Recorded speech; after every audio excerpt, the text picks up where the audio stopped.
মৰমৰ ছাত্ৰ-ছাত্ৰীসকল স্বাগতম জনাইছো সকলোকে কুৱেশ্যন পেপাৰ সলিউশনৰ আনিটি উল্লেখযোগ্য ভিডিঅ'লৈ।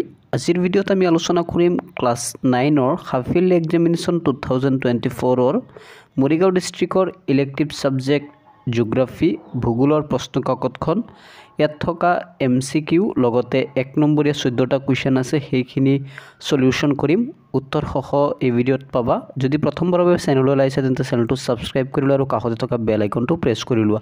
প্ৰথমতে আছে শুদ্ধোত্তৰ বাছি উলিয়াব লাগে। বায়ুমণ্ডল ভূপৃষ্ঠৰ পৰা কিমান উচ্চতালৈ প্ৰসাৰিত হৈ আছে?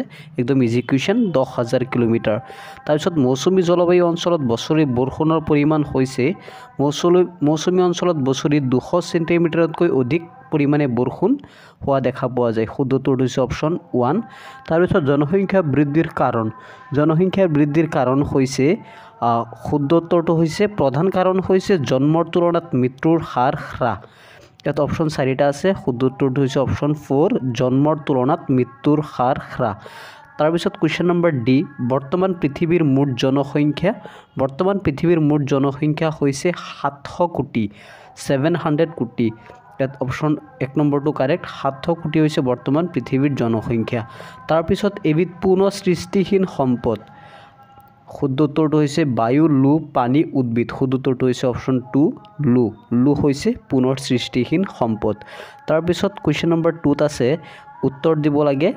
উত্তৰ দিয়াত বায়ুমণ্ডল কাক বোলে? আমি জানো যে আমাৰ পৃথিৱী পৃষ্ঠৰ পৰা যিমান ওপৰলৈ উঠো এটা গেছীয় আৱৰণ পাওঁ আৰু সেই গেছীয় আৱৰণটোকে কি বুলি কোৱা হয়? বায়ুমণ্ডল বুলি কোৱা হয়। তাৰপিছত জলবায়ু বুলিলে কি বুজা? কোনো এখন ঠাইত এটা দীৰ্ঘদিনৰ বাবে বিৰাজ কৰা বায়ুমণ্ডলীয় অৱস্থাকে কি বুলি কোৱা হয়? জলবায়ু বুলি কোৱা হয়। চীনদেশীয় জলবায়ু কি জলবায়ু বুলি কোৱা হয়? চীনদেশীয় জলবায়ুক নাতিশীতোষ্ণ জলবায়ু বুলি কোৱা হয়।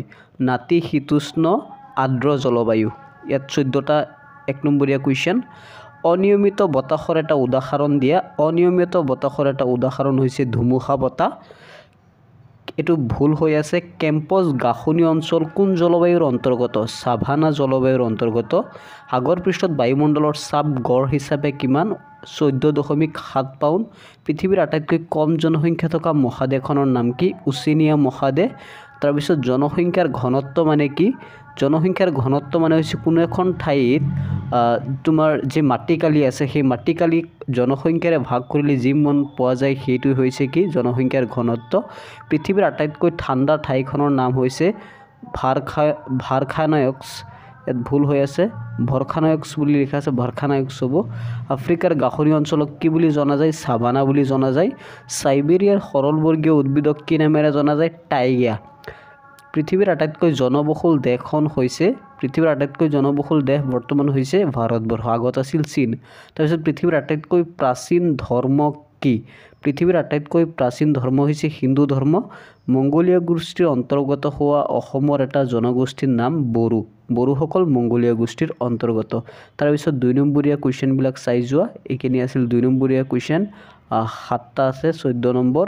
তাৰপিছত 3 নম্বৰীয়া কুৱেশ্যন 4টা, মানে চমুটোকা লিখিব লাগে। জনসংখ্যা বিস্ফোৰণ, বৰষুণৰ প্ৰকাৰ, মৌচুমী জলবায়ু, জনসংখ্যাৰ ঘনত্ব, আন্তঃৰাষ্ট্ৰীয় প্ৰব্ৰজন।